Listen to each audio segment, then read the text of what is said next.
Bonjour à tous, j'espère que vous allez bien. Bon, vidéo de 18 mars, ok, je vais faire l'évolution de 17 semaines, ok. Hier, je vous ai envoyé une vidéo en parlant de Nasdaq, avec les positions de Nasdaq et la position de Gold, le SHA-USD. Bon, ici, nous avons mon canal d'ouverture, ok, c'est celui-là, et ma zone neutre. J'ai eu un casse, ok, j'ai eu un casse avec la projection qui est là, projetée vers le bas pour le take. J'ai cassé un stop, il n'y a pas de souci. Si on fait un stop, c'est facile. Hop, on rentre en position contraire, stop loss plus bas et on take de 2. Juste pour rappel, le premier take, c'est un take de 1 niveau. À partir de celui-là, tous les takes sont take de 2 niveaux. Donc moi, je viens de clôturer ma position ici. Ok. Comme ça, je récupère mon stop et je fais des bénéfices. Bon, voilà, je suis en bénéfice déjà et on attend les prochains mouvements. Pourquoi j'ai clôturé ici? Pourquoi mon take était là? Je vais vous montrer ça dans quelques vidéos avant. En fait, vous prenez le morceau que le marché il nous laisse. À chaque fois, il va nous laisser. Ok? Et vous projetez. Et c'est le taille que le marché il travaille. Regardez, il teste exactement. Et la même chose, il fait à haut. Ça veut dire que c'est une fréquence que le marché il va utiliser cette semaine. Donc c'est pour ça que, bon, c'était testé et après le marché se retourne. En fait, c'est une fréquence que le marché il va utiliser. Okay? C'est des fréquences utilisées pendant la semaine. Voilà. Très simple comme ça. Bon. Prochain mouvement pour les gold. C'est simple. Ok. On prend la projection, on met vers là haut, 50%, il le retour. Voilà, c'est ça que je vais marquer. Ou ici, c'est la casse de dernier plus bas. Dans ce mouvement-là, il n'y a rien à faire. Maintenant, sur les mouvements ici, il n'y a pas de trade. Pas de trade. Sauf s'il vient travailler la zone plus bas et recasse vers le haut, que vous avez encore un take de 2 niveaux. Ok? Mais là, maintenant, comme le stop, il était prise et le take, il était fait, on n'a pas de mouvement ici dedans. Ok? Là, pas de mouvement, on attend, on casse vers le bas ou en projection vers le haut, c'est que pour son troisième niveau pour le retour. Mais ça, je vous montre après. En fonction de cette stop et cette take, ok, je parle bien évidemment de ma cote perso, on passe sur le Nasdaq. Je vais vous montrer sur le Nasdaq. Je vais vous montrer sur le Nasdaq l'évolution de Nasdaq. Le Nasdaq, il m'a fait un break-even. Ok. Ici, c'est mon canal d'ouverture de ma zone neutre. Canal d'ouverture de Nasdaq, c'est celui-là. Ma zone neutre, elle est là. Il y a eu les 7 casse, c'est où je rentre en position. Il montait qu'il est exactement ici, sous la zone hebdomadaire. La question, pourquoi j'ai clôturé ma position? Et normalement, je n'ai pas clôturé la position, j'ai mis un BE et je suis sorti un BE justement parce que je prends un stop sur les gold, je tournais la main, j'ai récupéré, ok, je récupéré et je suis en bénéfice. Et ici, j'ai rentré, il est venu tester le plus bas, il est presque. Ok, il est presque. Et vous dites oui, mais si vous prenez la référence, vous pouvez même faire un take.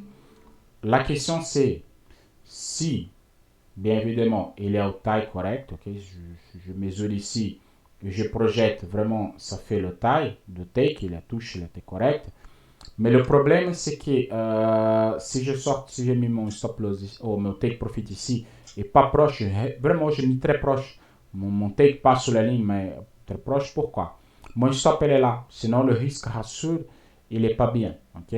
Donc là, à ce niveau-là, j'ai mis un break-even et moi j'attends. Elle est venue, bon, elle a sorti un BE.